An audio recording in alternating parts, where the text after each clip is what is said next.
Hey there, buddies. Thanks for joining me for Volume 43 of Furberries Fables. If you enjoy it, please leave a like and a comment down below to help my channel grow. And if you're new here, please consider subscribing, as I have a goal going right now of hitting 200 subscribers by Halloween. Any support with that would be greatly appreciated. Today's story is I Can't Help But Worry About My Sister by DarkHeroxx. For as long as I can remember, my little sister Rachel had always been extremely shy and timid. She stands at a whole 5'2", with long curly brown hair, and she's so light I'm afraid she'll drift off into the wind. But growing up, it was always just the two of us, and I'm a proud big brother. While my parents were both working to make ends meet, I was a young boy taking care of a sister half his age. It never bothered me, not for 1 minute. I vowed I would always be there for her when she needed me. It was always just the two of us, but time went on and I had to start living on my own.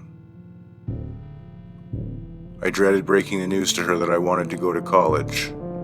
Hell, I even thought about not going at all, but just working somewhere, but I needed to live. I started to regret always being there for her, having just us against the world, because she never got out of her own shell to make her own friends. She bawled her eyes out when I finally went off for college, but we talked every day. I was still going to be there for her even though we were apart.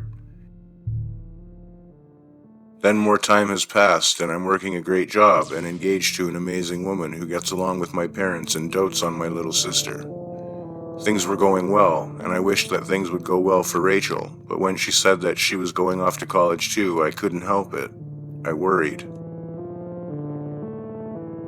Rachel has never had any friends at all, which is fine, but when she announced to the family that she got accepted to an amazing college in another state, I was worried that she'd be eaten alive. She's just so painfully shy that a sudden noise would probably give her a heart attack. Then again, maybe she's different. Maybe I'm just worrying too much. Rachel is an adult. She doesn't need me to hold her hand. When the time came for her to head off into her new college life, she had video called me to tell me that she was all packed up and ready to head out. She was actually smiling ear to ear. I've never seen her so excited before. That really put my heart at ease, and I told her to have a safe trip. Her university was a few hours away, and I insisted she take frequent breaks, follow the speed limit, and have her seatbelt on. She laughed as she assured me that everything was going to be okay. That night, Rachel called me to tell me that she was already settled into her dorm. I spent most of the day worrying, but I'm glad she made it okay. She had sent me a selfie of her with her new dorm mate, Madison. Rachel had been telling me all about her and how they had been texting since they found out about their dorm. She was so excited to finally have a friend. Madison seemed really nice. She was a bit taller than Rachel, and she has short, straight black hair and is usually seen wearing all black, your typical goth girl, but they seem to get along great. Days turned into weeks as time flew by. October came. Rachel still texted me whenever she had the chance, and she seemed to be settling into college life just fine. One day she messaged me that she was going to a Halloween party with Madison. I didn't really think much of it. If anything, I was excited for her. I've been so nervous about her adjusting, but she seems to have finally broken out of that cocoon of shyness. I told her to have fun and to stay away from boys. She responded with a shocked face emoji. My night's activities were pretty tame. My fiancé works nights as a nurse, so I was home alone watching a horror movie and passing out candy to trick-or-treaters. It was around 9 p.m. when I ran out of candy, so I turned off the porch light and locked up, eager to finish up this movie about a certain hockey mask killer. My phone started to buzz, and when I looked at it, I saw that it was an image from Rachel. Rachel had sent me a selfie of her and Madison. They were both dressed up as, I guess they were witches or something. She sent me a message that said, "First college party," and I couldn't help but laugh at her awkwardness. I've never been around her university, so I'm not sure where they were, but the building looked old and decrepit. I asked her where the party was, and she told me that it was at an old dorm. That really threw me off, so I asked her to give me some more details. Rachel told me that Madison had a bunch of friends and they were actually going to sneak into the building and have a few drinks there. I couldn't believe it. Now I started to worry again. But she's an adult. I should let her live her life, so I refrained from giving her a lecture. So I just told her to have fun and be careful, also to let me know if she gets arrested because her parents would have a heart attack if she did. A few minutes passed and I decided to give her university a quick search online. Not because I was nervous, I was just curious. After going through some message boards, I found rumors that the dorm was shut down a few years ago due to a fire. Apparently, a student had set the place ablaze one night. The stories online said that the student had a few altercations with others in the dorm, and one night, out of pure rage, they covered the people in gasoline and set them on fire, one by one. I shuddered after that. Perhaps it was just the movies I was watching, but reading that sent a chill down my spine. I couldn't believe I was letting some ghost stories online scare me, so I switched the TV off and got on YouTube to watch some wholesome, funny videos. A few videos in and I got another notification on my phone. It was another image from Rachel. This time it was a photo of a red Solo cup filled with beer and another message saying, "First beer in college."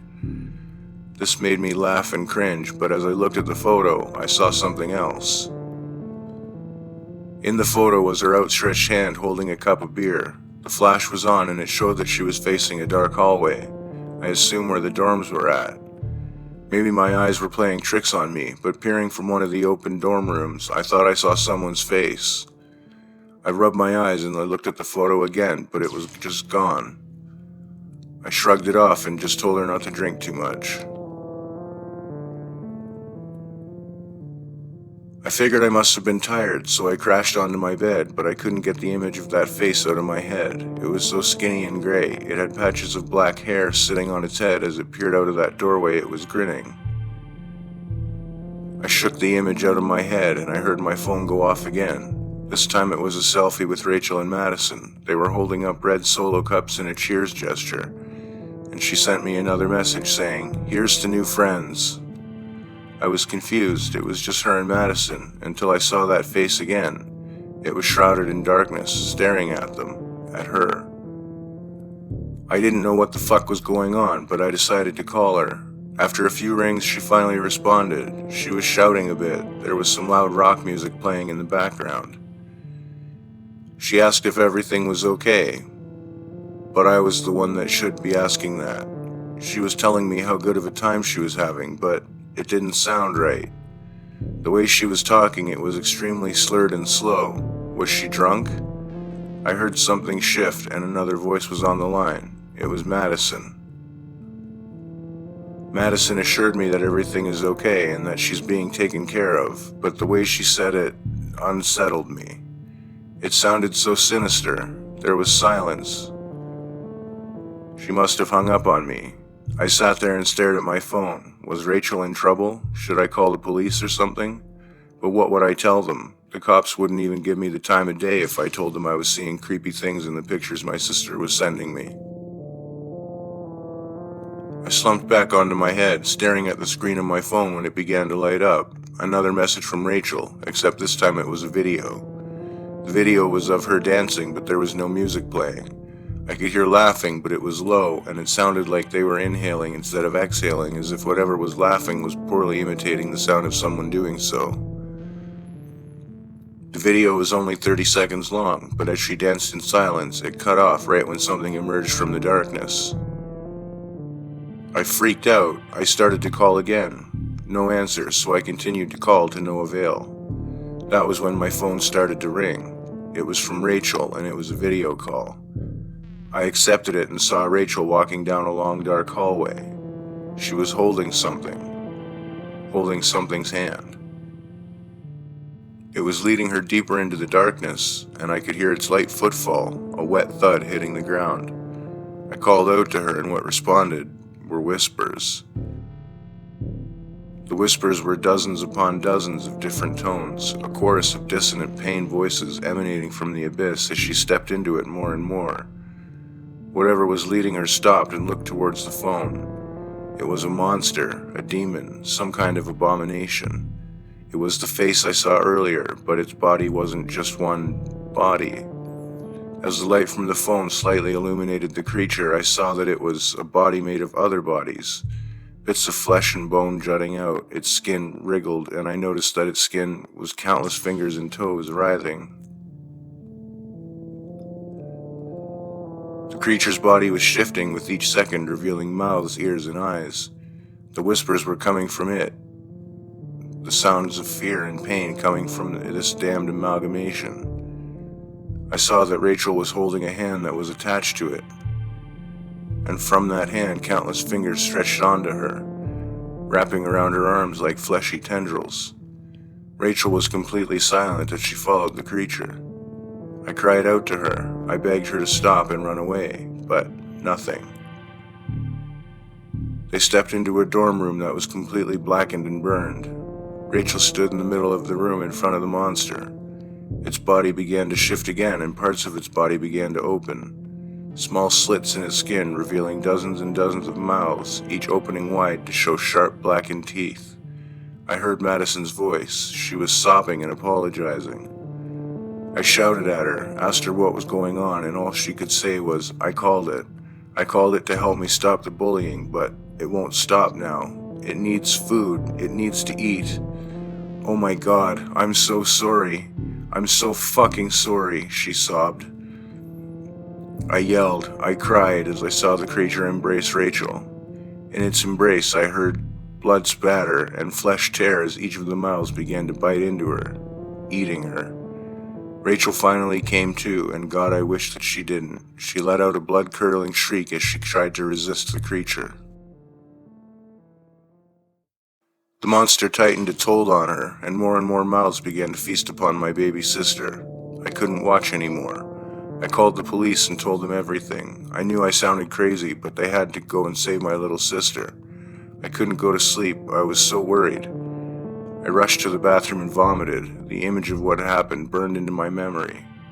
A few hours later, the police called me and told me that there was nothing there. Weeks went by and there was nothing. Nothing found or nothing left of her. I gave the police my phone and they investigated the photos. Unfortunately, they had no data on the video call. I told the cops to look into her dorm mate, Madison. The school said that there was no record of anyone named Madison. They did say that a girl named Lisa was supposed to be her dorm mate, but she had disappeared. After doing some more research, I ended up finding a picture of Madison. She was the girl that had set fire to the dorms years before. Was she setting fire to her bullies? No, I think she was trying to get rid of whatever that thing was. That abomination, that fusion of tortured souls that it's eaten. My stomach turns as I remember it. My parents are still spending money in search of her. They are full of hope. But I know there's nothing left of her. Not one scrap.